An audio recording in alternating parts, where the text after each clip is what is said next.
our housekeeping, and we'll let people trickle in over the next couple of minutes. Thank you for taking your time out of your day to attend our session today. I'm very excited. We have a great presenter here. We'll have some awesome information. We are recording this echo session as a reminder. We post these recordings on the Canvas page. By participating in this session, you are consenting to be recorded. If at any point you don't want to be recorded, please hop off. And we've been in the Zoom world for a long time, but still sometimes some of these aspects of the technology are difficult to manage. So if you do need to rename your profile, you can click on the participants icon, click on your profile, and you should be able to rename your profile. If you do need help with any of these things, any of these aspects of Zoom, feel free to message me or Sarah. She is helping with the technical side of things today. Because this is an echo session, and we'll be talking about a case scenario and possible examples, remember to protect individual privacy. So don't share any identifying information such as their real first, middle, or last name.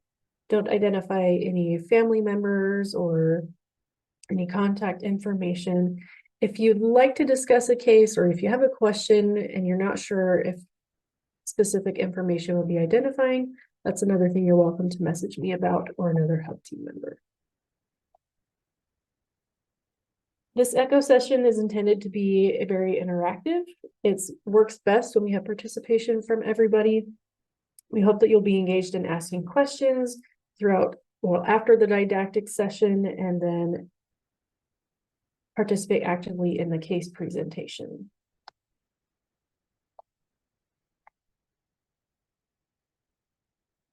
First, we'll have our didactic presentation. Today is Michael Gerald, and then Michael is also going to provide our case presentation, and we will have a discussion as a group. If there's a case study that you'd like to discuss at one of our upcoming sessions, we'd love to hear about it. You can send an email to our MHIDD at aggies.usu.edu, and we can work through that as a group at our next session. We do offer certificates of attendance. We also have CEUs available from the Utah Social Work Association. If you'd like to have a certificate of attendance and or one of those CEU certificates, you'll need to fill out the survey link, which Janelle has popped in the chat, and consider making sure you're registered for other echo sessions if you'd like to earn credits for those as well. We do also have a Canvas page. I know a lot of you are already registered because you've been to previous sessions. And if you'd like to join, you have access to the recording. We also put presenter slides, and you can go back to the case discussion. You'll just need to send an email to the MHIDD at Aggie's email and request joining the Canvas page, and we'll help you get you set up. And if you aren't already on our social media pages, we have a Facebook and an Instagram. We have information about this echo as well as all of the other echoes we have going on at the Institute right now.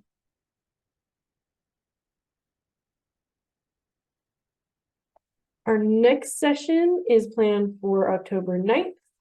We're hoping for a documentation, referral, and reporting of mental health concerns or its incidents for disability service providers. We'll send out information as we get closer.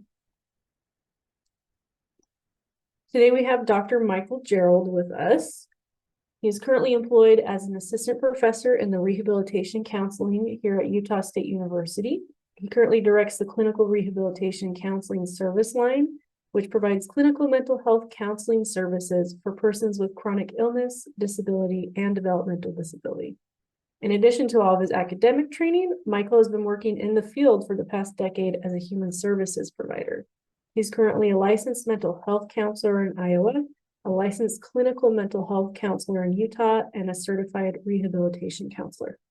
Michael has provided clinical mental health services as a crisis counselor, substance abuse counselor, correctional mental health provider, and private practice in mental health.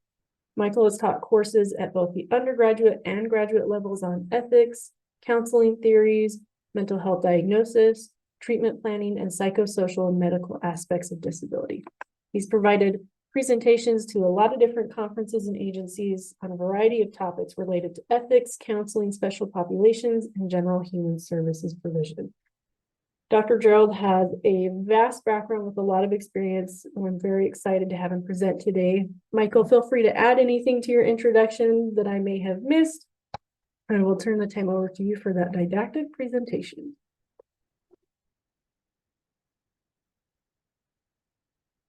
Thank you so much, Rachel. No, I don't have anything to add to that. However, I will say that if anybody has any questions about me, about my background or anything like that, please feel free to ask at any point. One of the things that Rachel asked me to talk about today is treatment modification, ways in which we can take established treatment approaches and modify them in such a way that they are more accessible and frankly more effective with persons with IDD and other neurodevelopmental disorders. So today I'm actually going to talk, basically I'm going to build the presentation. I'm going to start foundationally by talking about evidence-based practice. I'm then going to talk about the theoretical lens that my clinic and myself as a clinician primarily utilize. And then I'm going to provide a case conceptualization and case example that's based on that theoretical orientation and incorporates some of those principles around evidence-based practice that I'll describe in the beginning. So allow me a quick moment to share my PowerPoint, and Rachel, if you wouldn't mind helping me, one of the things that has been happening in my classes recently is when I go into presentation mode, my volume gets choppy. And I don't know if that's a Zoom thing, if that's an Edgerome thing, but please just let me know if my volume goes out when I go into presentation mode. I do have captions initiated for my PowerPoint, so I don't know if that's going to be an issue, but please just let me know if you can't hear me anymore. Sounds good. Thank you. So as Rachel noted, I'm an assistant professor and a clinician here at Utah State University. I do still see clients. I also direct a service line. I provide clinical supervision. I teach courses in our rehab counseling program. Today, I'm going to talk about treatment modifications for counseling persons with IDD. So I'm going to talk about evidence-based practice. One of the reasons that I want to talk about evidence-based practice, and therefore some of this might feel like review, such as when I talk about some of the foundational and fundamental components of CBT, or operant conditioning or classical conditioning. Some of that might feel like review. But part of why I want to share all of that is because you're going to see that inherently, many of these models don't fit very neatly when we work with persons with IDD and other neurodevelopmental disabilities. So I think it's important to lay the foundation of how these treatments were established, initially theorized, and more importantly, measured and found to be effective, and where the limitations might exist when we apply it to clients with intellectual developmental disabilities. We already did my introduction. So today I'm going to discuss and describe evidence-based practices and potential modifications to EBPs. I'm going to discuss cognitive behavioral therapy for persons with IDD. And then I'm going to provide a case study example of CBT modifications for persons with IDD. I do want to be careful here because much of our approach is not just a straight across modification of CBT. So a lot of what you're going to see in what we did with the individual, which by the way, we don't have to worry too much about the case example. I'm not going to use names, and my person is actually an amalgamation of a couple of different persons with a smattering of things that we've done for other clients. So you're going to see that our CBT modifications are relatively minimal compared to how we applied CBT, and I'll describe the distinctions going forward. So let's talk about what we mean when we describe evidence-based practice. Evidence-based practices in counseling and psychotherapy generally are identified using what's known as evaluation research. Evaluation research is a type of research intended to determine the worth, merit, or quality of a given evaluation object, such as an educational program, a counseling intervention, etc. Formative evaluation is specifically focused on forming judgments around how a given program can be improved, whereas summative evaluation is specifically focused on determining the overall effectiveness and usefulness of the evaluation object. So basically, did it work or not work? Most of you know that generally evidence-based practice research in counseling and psychotherapy compares a given counseling treatment with either treatment as usual or no treatment. So in that respect, you can already see that a lot of our EBP research is very, very limited. If you look at common factors research, you know that generally psychotherapy works regardless of intervention in theory. So one of the gaps we have in counseling and psychotherapy research with which common factors theory has attempted to fill is, although we know that counseling works, we don't really know why it works. There is certainly there are decades of research in which people have tried to identify the ingredients of counseling, such as the therapeutic relationship, hope, the level of belief that a given counselor has in a given treatment, which, by the way, that variable in particular will come up later as we talk more about EBPs for persons with IDD. Another thing that really gets lost in evidence-based practice, and I'll talk more about the difference between evidence-based practice and empirically supported treatments research, is who do these treatments work for? And most of you know that a lot of our EBP and EST research is done through convenient sampling, and which populations are the most convenient to researchers, usually college students, persons who are receiving services on college campuses through college counseling centers, potentially hospital settings, outpatient, inpatient. So there's a wide swath of counseling consumers and clients who are missed. And therefore, a lot of our limitations in EBP and EST research has to do with marginalized and underrepresented communities and whether or not our traditional EBPs apply as effectively straight across to these other populations. And that'll come up as we talk more going forward about persons diagnosed with IDD. Quickly, evidence-based practice was developed through evidence-based medicine. And the reason that I like to share this is because our evidence-based practice research has largely attempted to replicate what we see in medicine. If you go into a doctor and you undergo an assessment, they're trying to identify and assess an underlying pathology that will then initiate a treatment that is designed specifically for that. If you have a bacterial skin infection, a staph infection, for instance, they're not going to utilize chemotherapy. But if you're diagnosed with cancer, chemo could potentially be, just as radiation, et cetera, could have potentially be an effective treatment. We've attempted to do that in counseling and psychotherapy.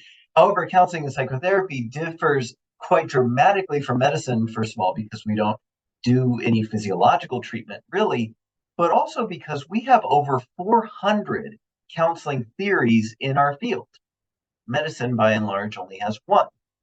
So when we are talking about evidence-based practice and empirically supported treatments, really we're talking about a wide array of different interpretations of client behavior, client functioning, how pathological and adaptive behaviors develop over time.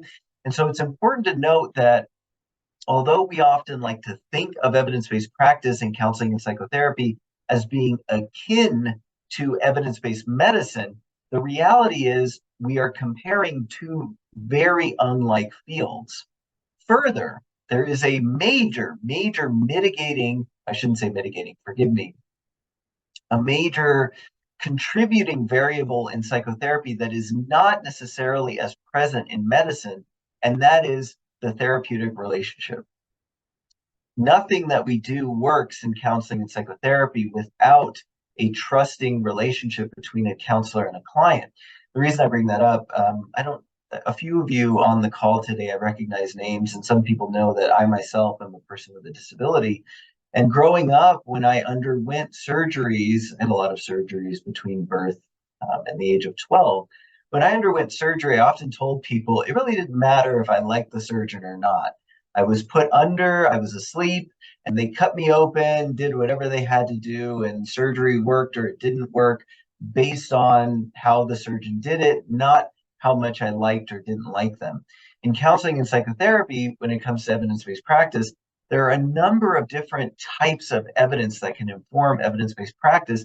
There are a number of different variables that contribute to psychotherapy effectiveness outside of treatment alone. And that is very unique from medicine. One of the things that I'll describe to people is if I were running a clinic, I am running a clinic, but if I were running a clinic and I wanted to do a client satisfaction survey, and in that client satisfaction survey, oh, whoops, I think I lost my power. Hold on, I'm going to stop sharing. Sorry about that.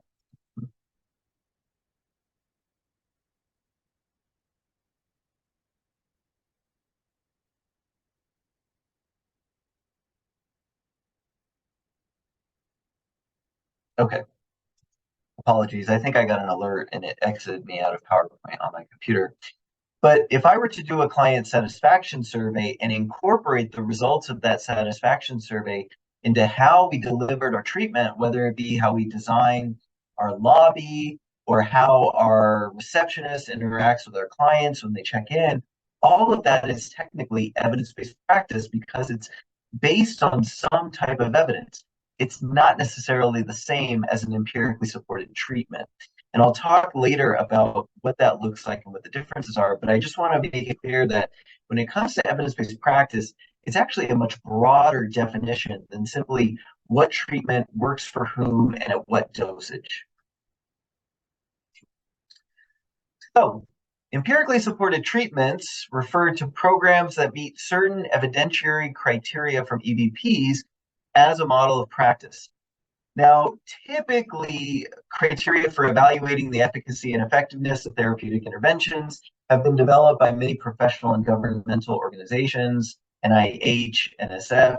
Generally, when we describe something as an empirically supported treatment, what we are saying is these are programs that have, quote, 2 good between group experiments or 3 single subject experiments showing evidence of positive effects, which are considered to be, quote, probably efficacious. That's an empirically supported treatment. Now, the reason that I like to delineate the difference between an empirically supported treatment and an evidence-based practice, and why I also use empirically supported and not empirically validated, is because to say that a treatment is validated suggests that it always works. When in reality, when you look at EST research, it doesn't work for everyone. It also doesn't tell us who it works for. It just tells us that generally it worked more than another treatment when you control for chance and random error. If the experiments were conducted by 2 different investigators, thereby demonstrating replication, or there are 9 single subject experiments, the program is then considered to be well established. So CBT, behavioral therapy would both be well established empirically supported treatments. Now, where the issue comes in is when a person with IDD comes into my clinic, or a person with ASD or ADHD comes into my clinic, we are not generally treating ASD, ADHD, or IDD. Right? Those are diagnoses that generally are not going to go away. What we are usually treating is whatever the presenting problem is. So the question becomes, okay, CBT is a well-established treatment for depression. Is it a well-established treatment for depression in persons with ASD or IDD? There is certainly some preliminary evidence that demonstrates that, but that is not without modification. That is not without adjusting how we deliver the treatment to those individuals. And I'll talk later about what some of the limitations are in traditional counseling and psychotherapy interventions. So again, quickly, evidence-based practice involves treatments derived from many different types of evidence, which may include, but are not limited to, surveys, correlational research, qualitative research, randomized controlled trials, outcome research, whereas empirically supported treatments, historically referred to as empirically validated treatments, although the American Psychological Association team on evidence-based practice did away with EVTs as a term. Basically, this is answering the question, which treatments are effective for which clients or patients, and more specifically, at what dose. how long do we need or how much treatment do we need to administer. However, when it comes to evidence-based practice, and this will be the first thing that I'll open up. How many of you have heard, you can either unmute, you can simply click raise hand. How many of you have heard of the responsivity principle when it comes to evidence-based practice? I haven't. Okay, thank you, Michelle, for sharing. So this actually comes out of, interestingly enough, this actually comes out of offender rehabilitation research. I shouldn't say it comes out of, but where you see it prominently figure in is in offender rehabilitation research, more specifically evidence-based practice in offender rehabilitation research. In offender rehabilitation, there's a model known as RNRF, risk, need, responsivity, and fidelity. And all of these are components of evidence-based practice. Responsivity is a component of evidence-based practice across the EBP literature, which basically has to do with how we apply our interventions. Just a really easy example, if I'm working with clients and I have a really cool treatment manual and I want them to work in the treatment manual, whether it be during session or for homework, and they have low literacy. Or maybe they can't read English and all of my materials are printed in English. Based on the responsivity principle of EBP or evidence-based practice, I would want to translate the materials, but more importantly, translate the materials and then measure whether or not they're effective. From the responsivity principle standpoint, if my materials are not accessible to the client based on demographics, based on accessibility, then I have already limited the effectiveness of the EBP. Make sense so far? So a couple of ways that we see the responsivity principle work when we're utilizing EBPs is, number one, we attempt to match clients with services and interventions that are accessible to them and make modifications when necessary to better help clients access treatment. But let me pose a question to the group. What happens to an evidence-based practice or an EST, an empirically supported treatment, when I make modifications? Oh, I just got something, Rachel, in the chat that the sound is choppy. It was for a minute there, but I think it's gotten a little better. Is it okay now? Because I can get out of presentation mode. It's a little staticky. Yeah, this is the same problem I've been having. Matt Wappett said it sounds good to him. For those of you who don't know, Matt Wappett, his beard and haircut game is second to none. It's easily the best I've ever seen in my whole life. So what I'm going to do, Rachel, because I found this to work when I'm teaching, is I'm going to go to full screen mode and I'm just going to have the PowerPoint up like this. And hopefully my volume is okay right now because I think it's less choppy when I get out of presentation mode. I don't know why. Excellent, thank you. So I'm going to pose my question back to the group before my sound got choppy. What happens to an evidence-based practice or an empirically supported treatment when we start to make modifications?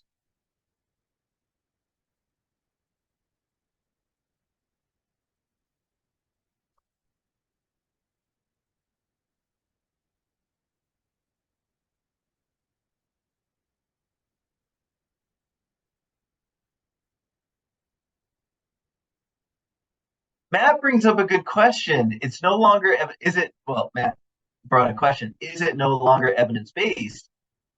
And the answer is, we don't know, right? The answer is, if we, and Dakota, who I know well, it looks like Dakota was looking ahead to the next slide, but that's right, Dakota, it is an issue of fidelity because what we're doing is we're making a modification and delivering an evidence-based practice in a manner that it was not measured. So we can't necessarily automatically say that, oh, sure thing, Dakota, you didn't notice that. We can't automatically say that it doesn't work. We can't automatically say we're doing something unethical or untoward. That's not what we're saying. But what we're saying is if, let's say, Rachel speaks a second language and Rachel and I are co-facilitating a group, and I say, Rachel, can you translate our materials? We have a couple of group members where it would be more accessible if it was in their native language. Rachel can do that, and that would be really nice and really considerate. But if it wasn't measured in those terms, if that translated material was not ever tested, we technically can't say that we're using an evidence-based practice any longer. So this is, now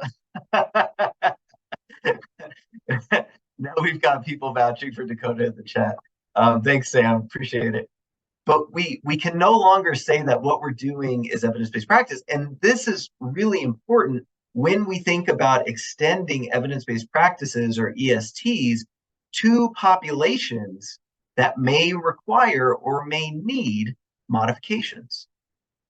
Is it as simple as I'll just create my own materials, which I know my clients will understand? That's incredibly nice and incredibly considerate. But we don't technically know that the material still works because we haven't measured it that way.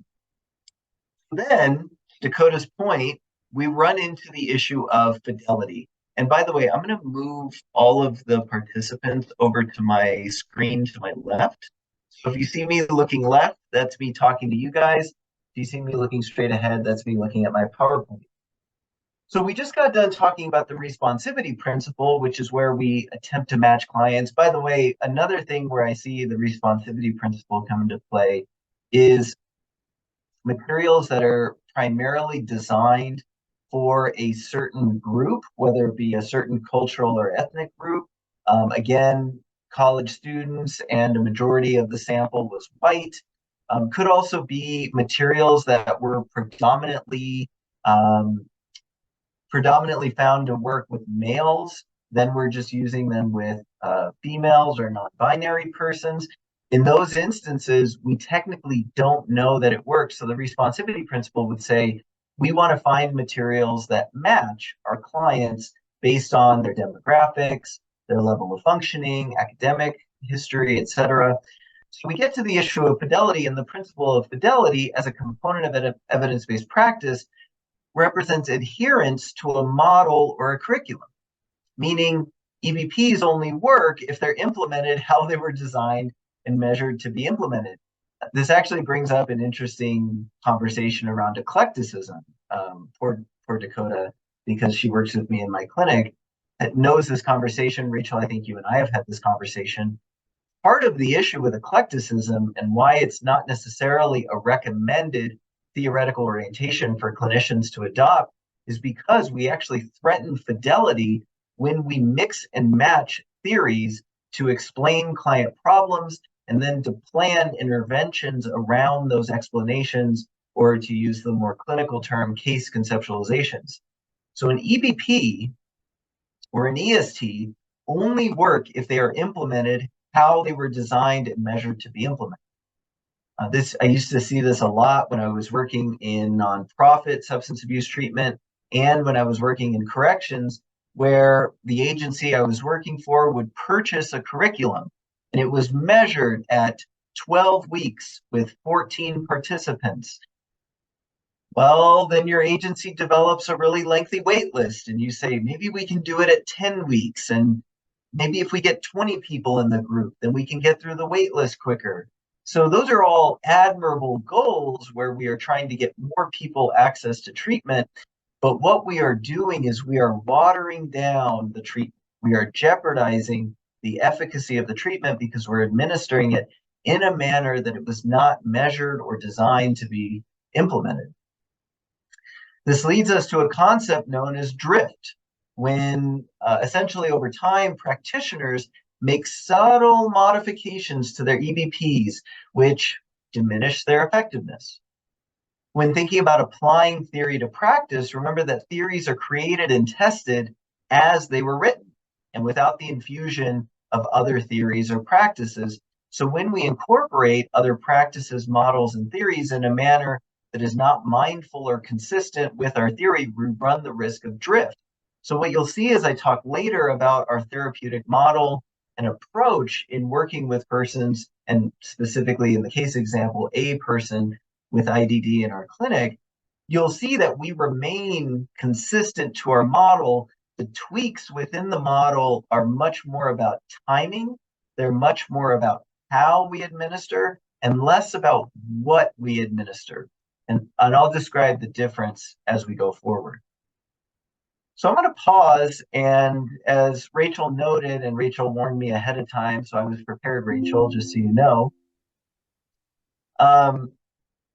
This is interactive, so I want to stop here and ask the group, how do we balance the principles of responsivity, meeting the individual needs of our clients as we apply EVPs and ESTs in our practice, with fidelity, adherence to models in evidence-based practice when serving persons with IDD? As some of you know, I just want to quickly make a statement. There is some research around certain interventions with persons with IDD in counseling and psychotherapy, but many of you know that if you lead with a diagnosis of intellectual developmental disorder in your note, that many insurances won't pay because they don't see it as being a fruitful endeavor to provide counseling and psychotherapy. So there is a question about application of EVPs, traditional EVPs, with persons with IDD. So let me ask, how do we balance the principles of responsivity and fidelity when serving persons with IDD in a counseling or psychotherapy setting? You're welcome to use the chat or simply unmute.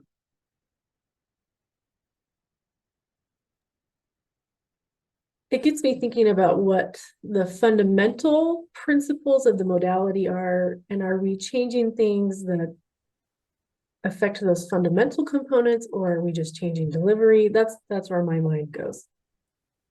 Rachel, I hate to pick on you. I really like your point, but I want to make sure I'm understanding it as you're presenting it. Would you mind giving an example or going a bit further? Yeah, sure. So if you are working in a scenario where you're using cognitive behavioral therapy, are you changing core concepts of CBT, or are you just changing how they're delivered? I like it. Absolutely. So meaning, to Rachel's point, in cognitive behavioral therapy, there are established cognitive errors. Well, as long as I'm not making up cognitive errors, as long as I'm not fundamentally changing their definitions, if I want to utilize a handout on the cognitive errors that has pictures, little icons that might be representative of the cognitive error in some way, shape, or form, which, by the way, there are handouts like that. Like Rachel said, I haven't changed the definitions. I haven't added necessarily or manipulated, so to speak, the cognitive errors in any way, shape, or form. I've merely added a pictorial representation that is still congruent with the definitions that are offered and established by the theory. Rachel, if I misrepresented your point, please tell me. But No, that was perfect. excellent point. The other thing that came to my mind, Rachel, as you were describing that, is to this notion of CBT. Let's just use CBT as an example because it's the one I'll be talking about later. Traditional CBT practice typically involves homework. If you look at what is generally recommended for a CBT session, there's actually an outline for how you should conduct a CBT session. True story, that's not how I conduct a CBT session, but in general, there is an outline and there's always a homework review component.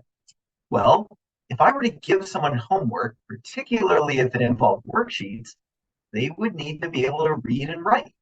They would need to have some foundational level of literacy to be able to conduct and engage in the homework that is needed. Additionally, We also need to have the self-regulation skills to be able to remember to do their homework and to have it prepared by the time we get to the session. Now, some modifications. Well, what if we just do the homework in session? What if we do 35 minutes with a client, and then we have 15 or 20 minutes where we bring in a guardian, a caregiver, someone who is around the client more than we are, and they help the client with the homework. Now, obviously, we would do an ROI if the client is not under guardianship. We would garner assent if the client is under guardianship and can't consent on their own. But if we involve someone else, then I can get around these potential responsivity limitations with respect to a client accessing the treatment without fundamentally modifying any, as Rachel noted, of the core constructs or concepts, any of the fundamental components of the treatment. Other thoughts on balancing responsivity and fidelity, and by the way, you're welcome to talk about other theories and approaches. I don't mean to make this all about CBT.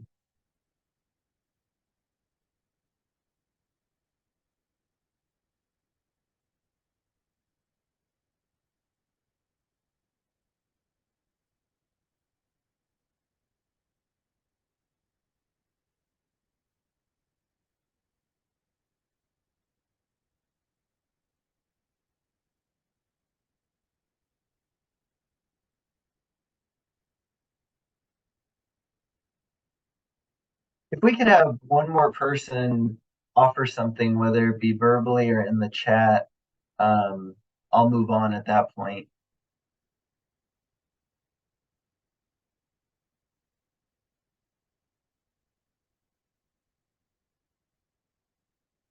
And by the way, your answer doesn't have to be academic. It could very well be experiential, anecdotal, what you do in your practice, what you've seen done with clients of yours.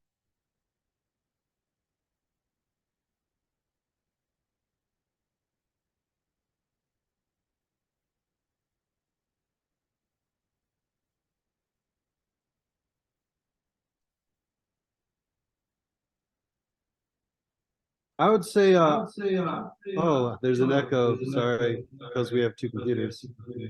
My Hey, voice Sam. doesn't sound as cool as I hoped. Um, yeah, that's better. And now I lost my train of thought.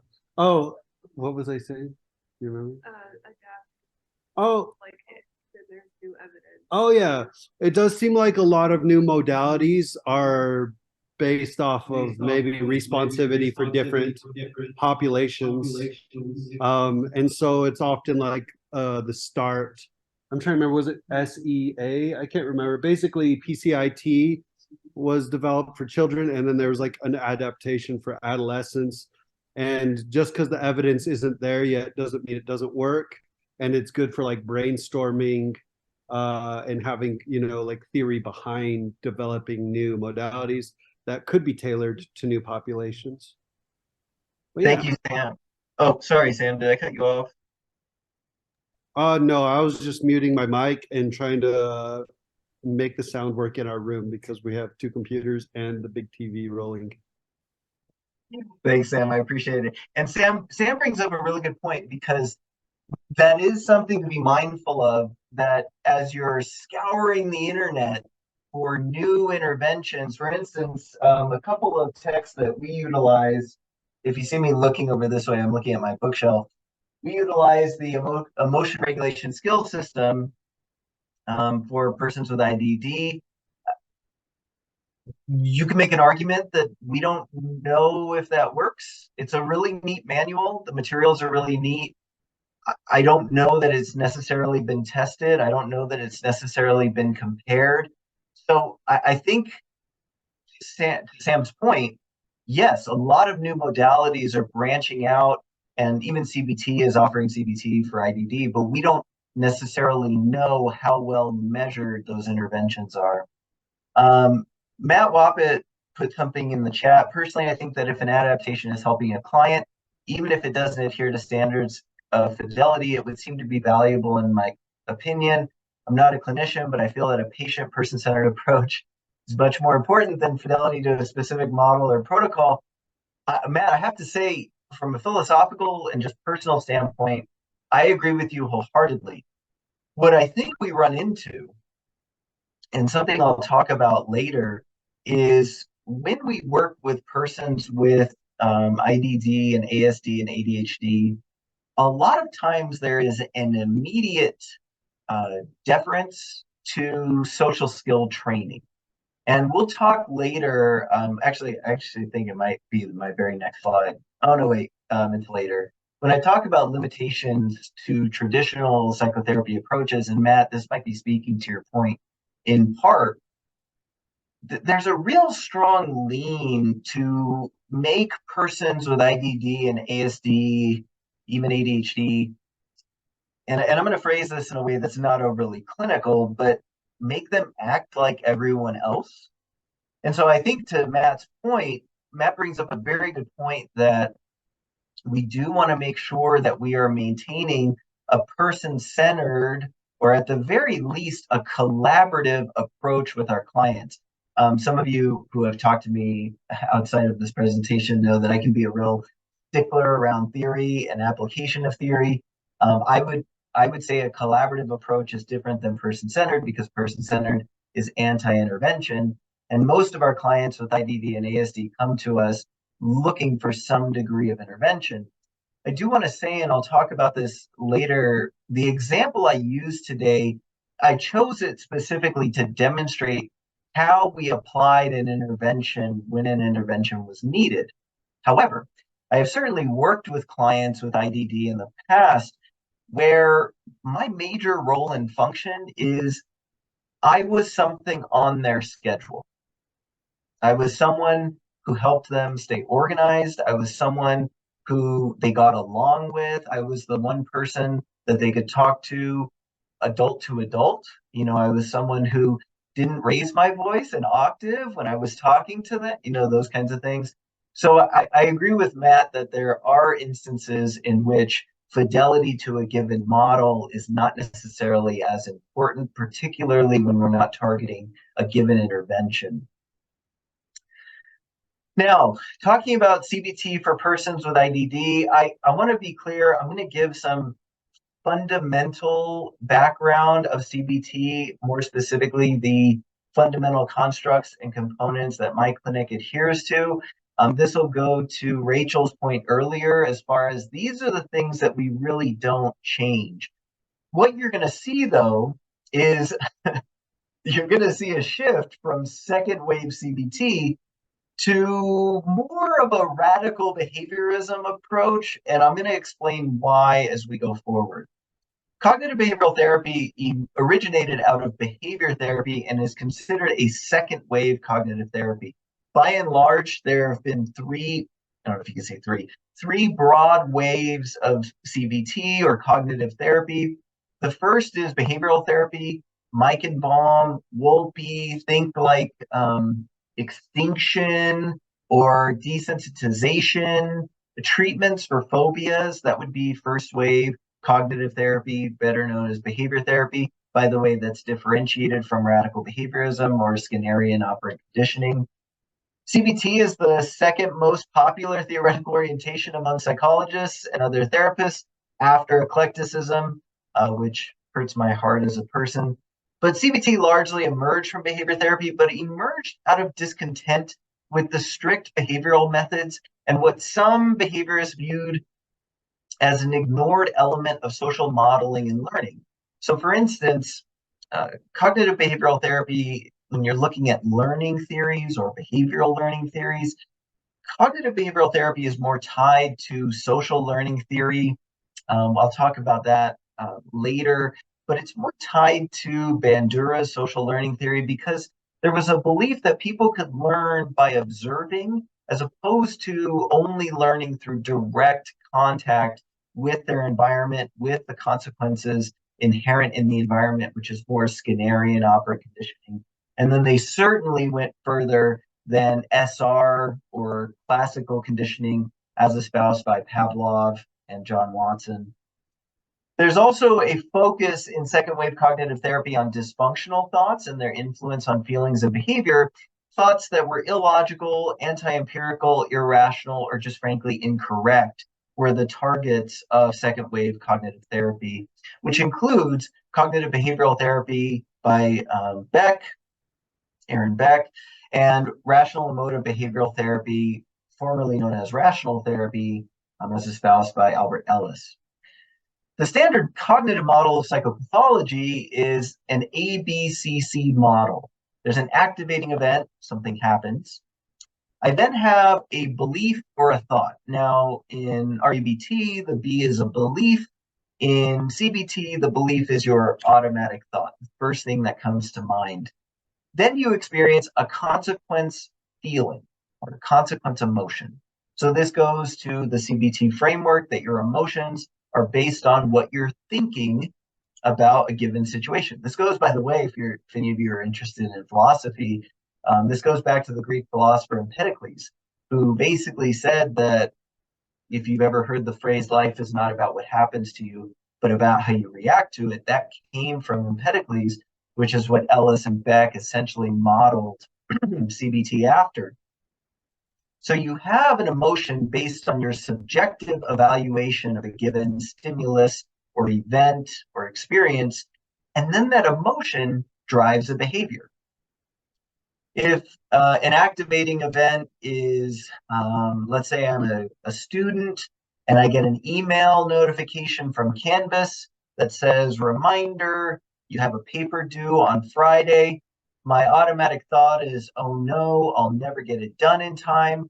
My consequence emotion might be overwhelmed. My consequence behavior might be to watch the Lord of the Rings trilogy extended edition, right? Really, really commit to being overwhelmed and spend 14 hours watching Blu-rays. So that's the ABCC model. Now I'm going to talk later about our emphasis with many of our clients with IDD and ASD on the consequence behavior component of the ABCC model. Yeah, exactly, Sam. And usually, by the way, Lord of the Rings or Star Wars is what I watch when I grade papers. So sometimes in my grading, you'll see like a brief reference to LOTR or Star Wars, or at least my students will. The cognitive model, when we're thinking about cognitions, is based essentially on a three-tiered model. For instance, again, going back to Empedocles, going back to Ellis and Beck, life is not about what happens to you. It's more about your subjective evaluations of what happened. But the question is, and I'm going to draw here, and I recognize this is going to make things messy, so I'm sorry. Why do some of us have different automatic thoughts than others? Going back to my example of, I find out I have a paper due on Friday. One person might think, oh no, I'll never get it done in time. Another person might think, that sucks. I guess I got to get started now. So people can have different automatic thoughts. The question is, where do those differing automatic thoughts come from? And the cognitive model says they come from core and intermediate beliefs. And by the way, a lot of times when I work with practitioners who utilize CBT, they might eschew core and intermediate beliefs when they're working with children or adolescents. But what you have to remember is the concept of schema or core beliefs is borrowed from Piaget, and Piaget believed we develop schema as young as 2 years old. So if you've ever known a child who is taught that something that walks on four legs, has hair all over its body is a dog, and then they see a cat and they point at the cat and they say doggy, that's a schema. Now, they're incorrect, but that's applying a schema. So a core belief or a schema, these develop over time as a result of our experiences, and they are learned. This is why CBT generally works, is based on the notion that you can develop a core belief, which is learned, and it therefore can be unlearned over time with the help of therapy, new experiences, etc. Core beliefs are ways of simplifying or explaining our experiences, and not all are unhelpful. I often tell people we have many, many, many different core beliefs, and most of them are benign, many of them are helpful. Some are rigid, inflexible, inherently negative, but ultimately a core belief in and of itself is not a bad thing. The question is, how does it affect my life when it's applied? Now, if you're wondering where do core beliefs come from, I noted they come as a result of our experiences that are learned. And I often describe to clients they are very, very natural parts of human existence. One of the most distressing psychological experiences people have is the experience of not knowing. If you've ever lost a job and not been told why, if you've ever had a relationship end and the person doesn't tell you why, you might hear this or feel this as, I don't have closure. That experience of not knowing, I would argue, is baked into our DNA, genetically coded as a result of our evolutionary history. Experiences that are unknown, unfamiliar, are potentially harmful, scary, something that could be dangerous. So we try to make sense of our experiences. We come up with broad, vague beliefs about ourselves, other people, and the world. And those are core beliefs. People are inherently good. The world is a safe place. Life is too short. Those are all core beliefs that we develop as a result of our experiences, and they're brought on purpose because they're meant to explain any number of experiences. If you have a general belief that people are selfish, I know that's not one that's common at all, I'm sure, but if you have a general belief that people are selfish or self-interested, and someone cuts you off in traffic, you might immediately think, wow, what a jerk. They must be selfish. They only thought about themselves. So in a moment when I cannot explain the behavior of someone else, and there's a stressor or a need to explain it, I can very quickly shimmy that experience into a core belief. By the way, shimmy is not a clinical term by any means. Now, for every core belief, which is broad and vague, we have many, many, many intermediate beliefs. I generally like to think of these as rules or standards, caveats, exceptions to our core beliefs. So if I have a general belief of people are selfish, I might have an intermediate belief of if it came down to me or someone else would protect themselves. Right? But I might have an intermediate belief of people are always going to look out for their own self-interest based on that core belief of people are selfish. And again, these help me explain experiences over time. If I have a general core belief of I'm a good person, and I do something that might be immoral or unethical or what have you, I might have an intermediate belief that says, well, in some cases, it's okay for me to steal, right? I'm a good person. I might have an intermediate belief of good people don't steal. But I might have another intermediate belief that says, yeah, but if I need to feed my family, I can steal. So those are intermediate beliefs. And all of these in conjunction are what we filter our experiences through, and it produces our automatic thoughts. So if you generally feel yourself to be a pessimistic or an optimistic person, odds are you have core and intermediate beliefs that support those dispositions. Again, there really is not a such thing as good or bad thoughts, and it depends instead upon the consequences of those thoughts.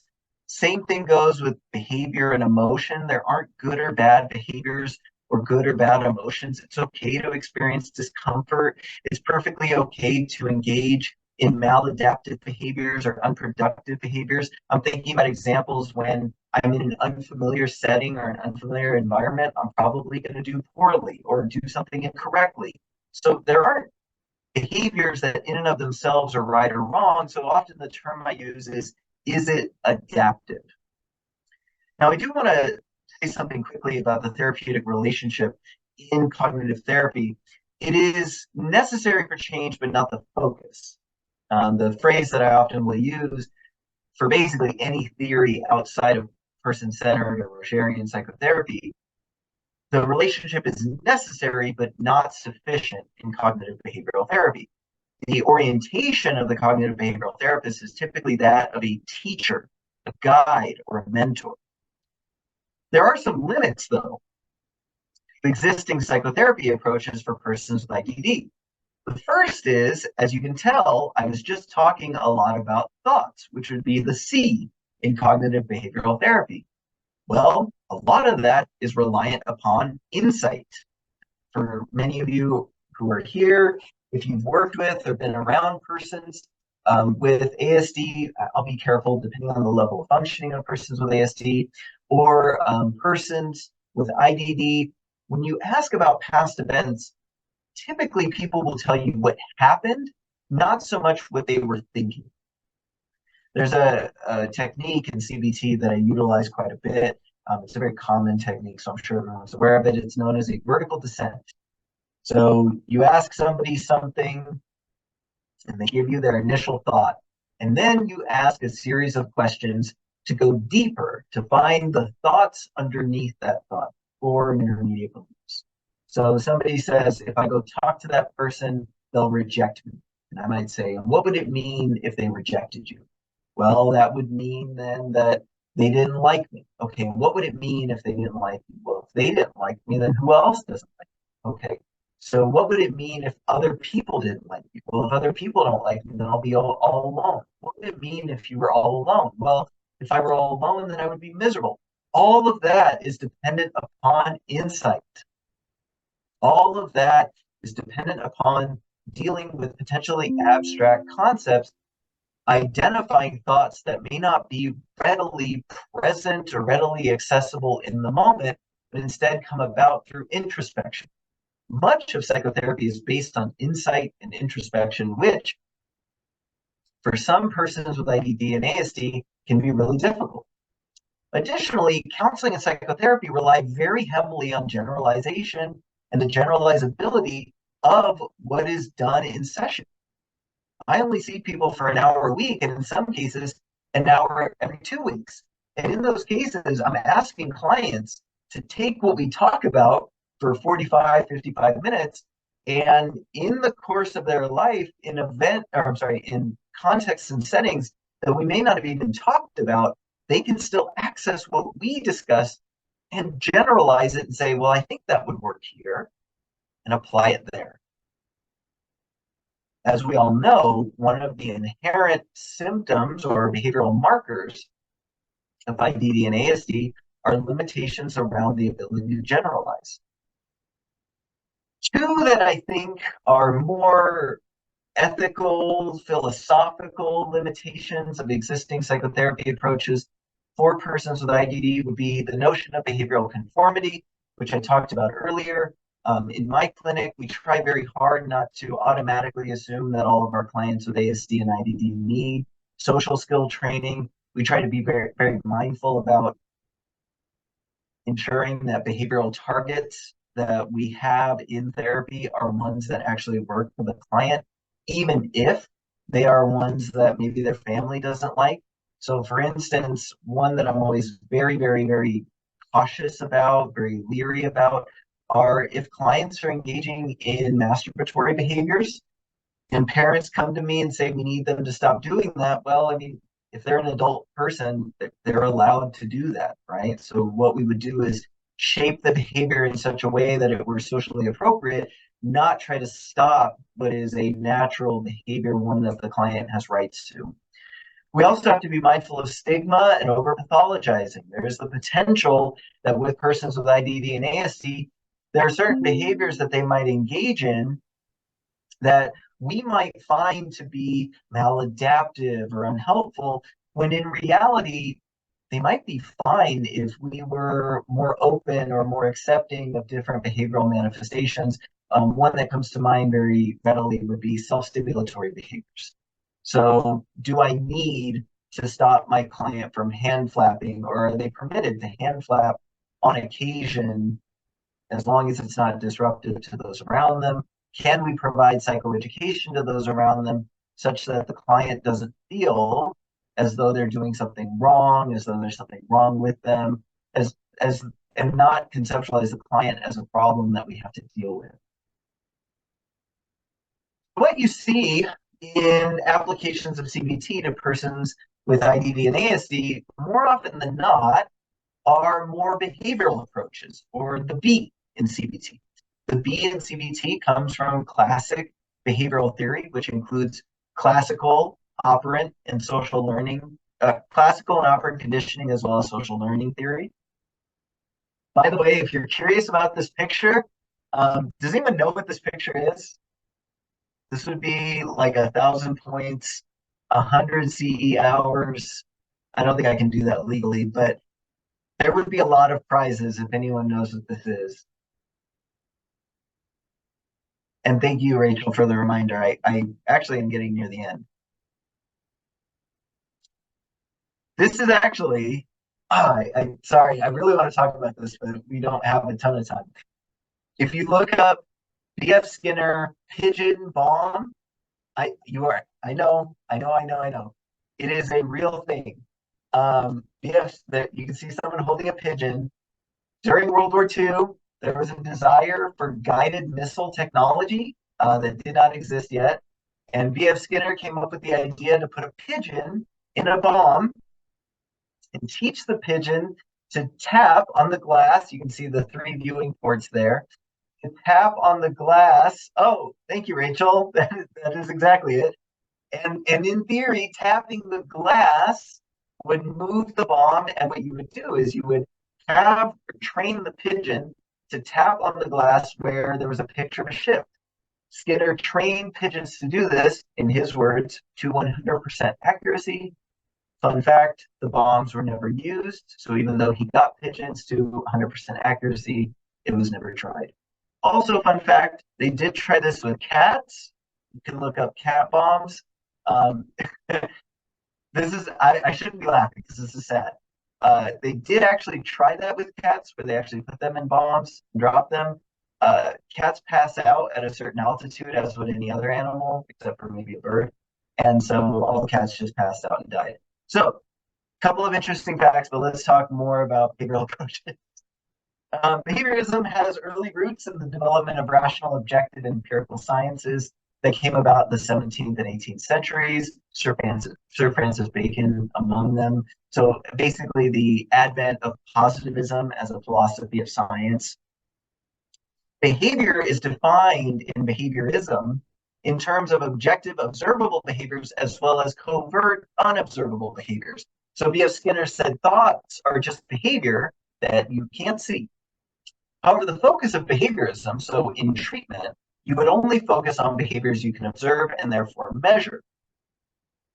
Watson stated, and he's one of the first self-identified behaviorists, and published the famous article, Science as the Behaviorist Sees It, I believe is what it was titled. Psychology as the behaviorist views it. It is a purely objective branch of natural science. Its theoretical goal is the prediction and control of behavior.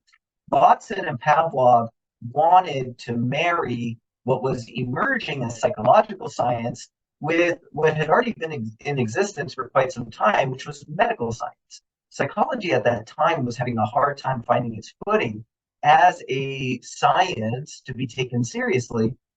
So people like Watson said, well, we can do what medicine does. We're going to measure only things that you can observe. In Pavlov's case, only things that are physiological in nature, but with conditioning, there's a psychological component as well. So many of you are probably familiar with Pavlovian SR, respondent conditioning. The unconditioned stimulus, this is the thing that happens no matter what, or I'm sorry, the unconditioned stimulus is any sort of stimulus that elicits an unconditioned response. An unconditioned response is something that happens no matter what. If you smell a food that smells really good, it's something that's enticing. I was just at the state fair on Saturday. Most of the smells made my mouth water. That would be an unconditioned response. A conditioned stimulus is a stimulus that's paired with an unconditioned stimulus. In and of itself, does not elicit a response, but when paired with an unconditioned stimulus, such as a bell, now all of a sudden it can elicit what becomes a conditioned response, salivating simply when we hear the bell. In behaviorism, we generally view SR, responding conditioning, as how behaviors are developed, not so much how we intervene with respect to behaviors. That comes more to operant conditioning or Skinnerian operant conditioning. Fun fact, or pop quiz, I guess. How many of you can differentiate between positive reinforcement and negative reinforcement? Or positive punishment and negative punishment?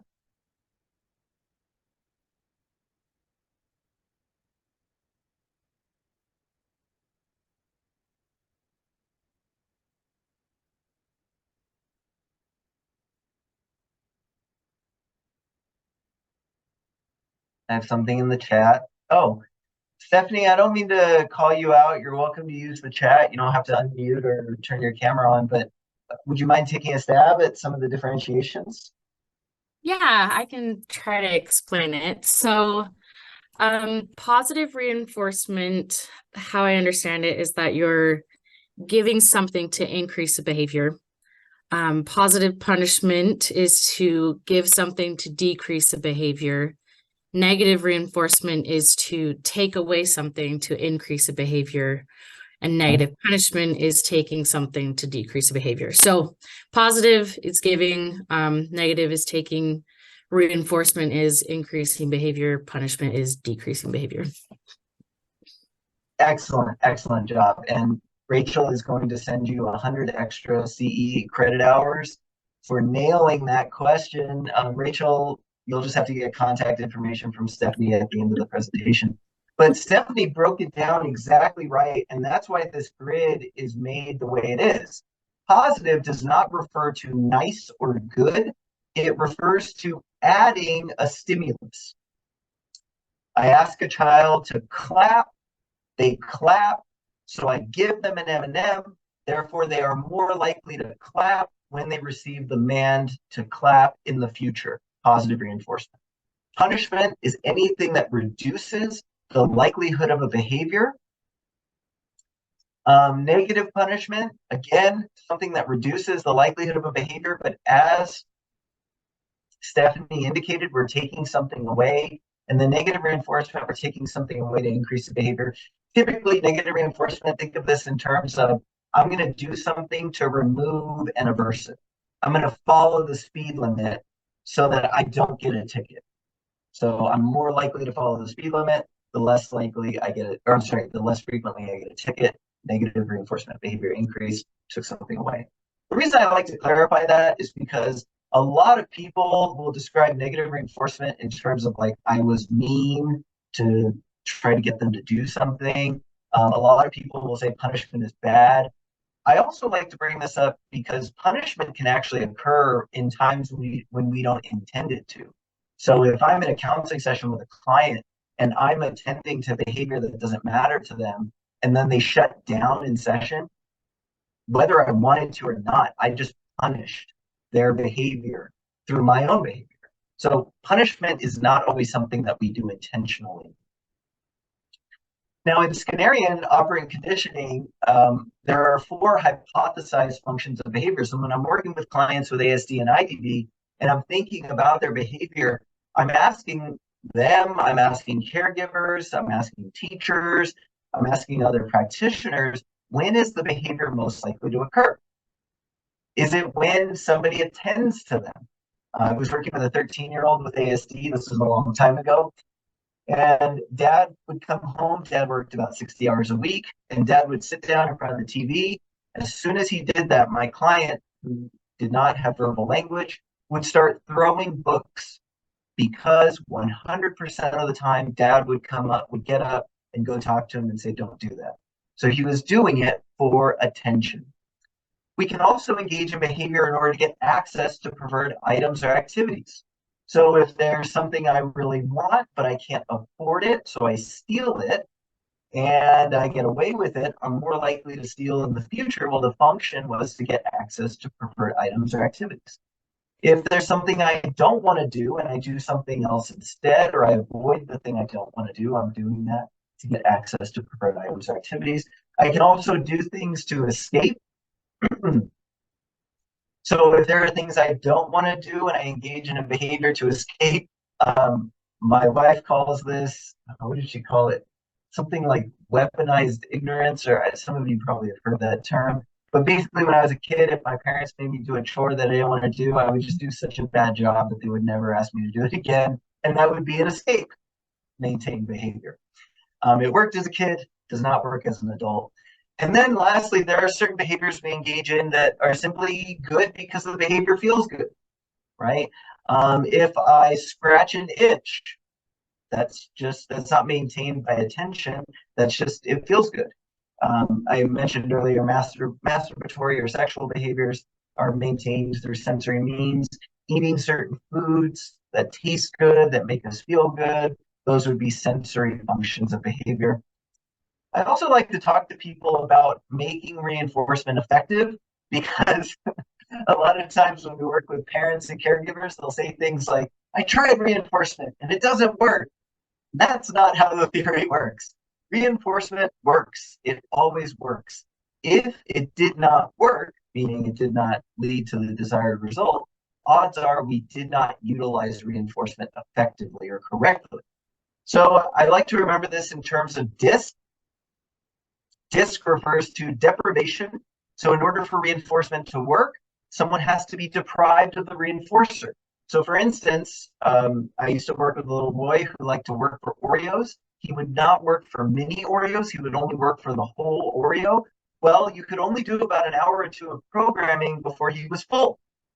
And then he didn't work for Oreos anymore. That's not because Oreos were no longer a reinforcer. He was just full. So reinforcers don't work if I have continuous access to them. Immediacy, reinforcement works when I have immediate access to it. If I tell someone, well, if you clean your room, maybe you'll get to do that thing you want to do. Well, if I don't deliver that right after they clean their room, then the odds of them cleaning their room in the future are low. So reinforcement works when it's delivered immediately. Reinforcement also works when the size is relative to the amount of effort the behavior took to engage in. So if I ask someone to engage in a really big behavior, and then I say, good job, and I give them a high five, that likely is not equivalent to the amount of effort that it took to engage in that behavior. And then lastly, reinforcement only works as far as increasing behavior in the future when it is contingent upon the behavior being engaged in. So if I say, well, you can only have this if you clean your room, but also I just took it out of the fridge and it's defrosting, so I might as well just give it to you now. Then it's no longer contingent. It's not going to work as a reinforcer. It's not paired with the desired behavior. I do want to talk a bit about punishment, and then I'm going to skip ahead to our case because I know I only have 15 minutes left. Punishment is effective at stopping a behavior more or less immediately. However, punishment is ineffective when it comes to long-term behavior change. Punishment can lead to punishable behaviors simply becoming covert. If I punish you for cheating, you're probably just going to find other really interesting ways to cheat. Punishment can lead to insecure, anxious, and avoidant responses, and punishment does not teach adaptive responses. There's often this thought that, well, if I punish them, they'll do something different. When I think of persons with IDD and ASD, I think of persons who have a limited, or at the very least decreased, fund of behaviors that they can access. So if I'm punishing and taking away behaviors, there's the potential I could leave someone without anything to do. So if you ever utilize punishment, which sometimes we do, depending on how maladaptive, harmful, or dangerous the behavior is, if I were to use punishment, I have to make sure that I'm also utilizing something called differential reinforcement to build up replacement behaviors. Okay. So in providing therapy for persons with IDD, just a couple of things and thinking about CBT altogether. Cognitive materials should be accessible and readable. Oh, Matt, have a good one. Cognitive material should be accessible and readable, depending on functional level. This could mean that as a practitioner, you might have to read materials to people. You might have to do most of your teaching with caregivers, other providers, etc., or even caring family members. I've actually done this where I've had roommates attend treatment together so that they could help one another. One had a higher functioning level than the other. Adaptive behavior should be taught at a level that is understandable for the client and may require chaining. For those of you in the room who might be familiar with behavioral chaining, it may mean that we have to break big behaviors down and teach each part one piece at a time, teach, rehearse, and reinforce each part one at a time.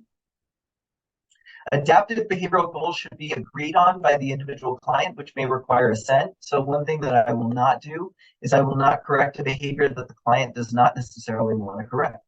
If they don't want to correct it, and I feel like they need to, maybe for the sake of adapting to their environment, we would utilize motivational interviewing to help them come to that conclusion. But I always garner assent. I'm not a big proponent of changing people just for the sake of making the lives around them easier. A lot of that gets into unethical territory that threatens client autonomy and self-determination and agency. Families, caregivers, and other service providers must be involved to support generalization.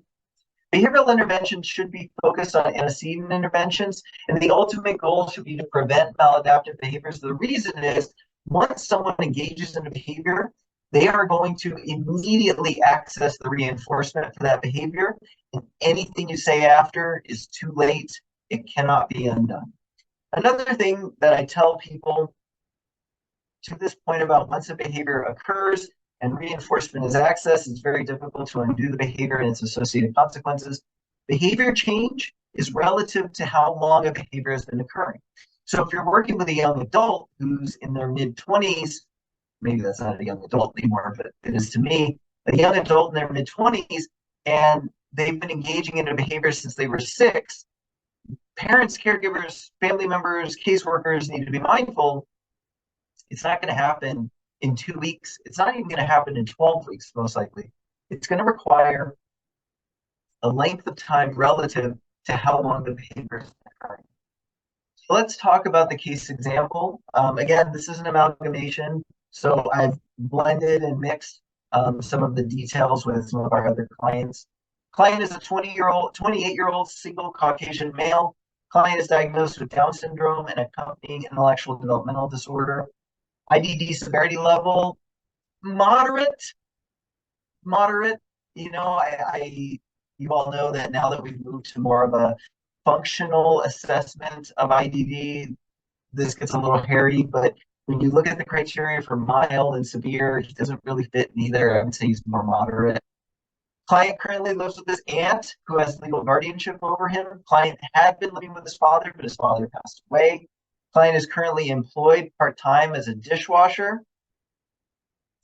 Clients presenting concerns are maladaptive behaviors such as lying, stealing, sexually inappropriate behaviors, and general self-regulation deficits. So has a real hard time getting where he needs to be, remembering to do things, completing work tasks. He tends to be very slow at work, etc. The narrative of the case example: the client presented for counseling at the request of his aunt. Client's aunt took over guardianship of the client after his father, which is her brother, passed away.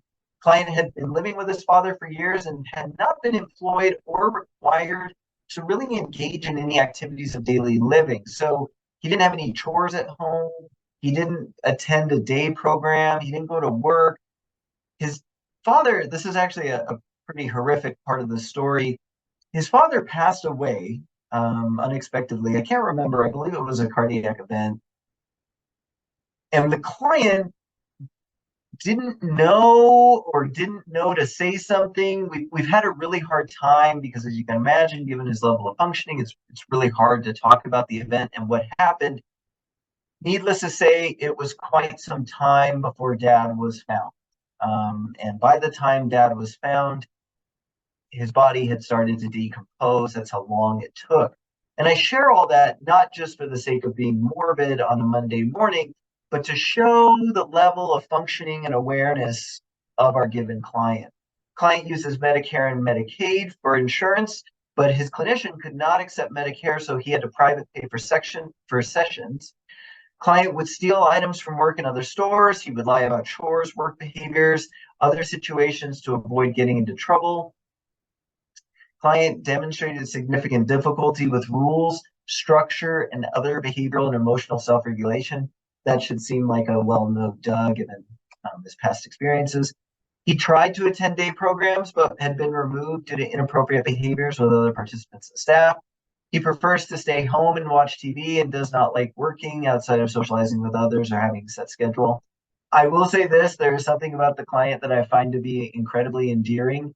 He loves workplace gossip and he likes starting rumors at work, which is terribly maladaptive and inappropriate, but also a little tiny bit funny. He told people that he saw two of his coworkers kissing, and it caused a lot of hubbub because they were married people.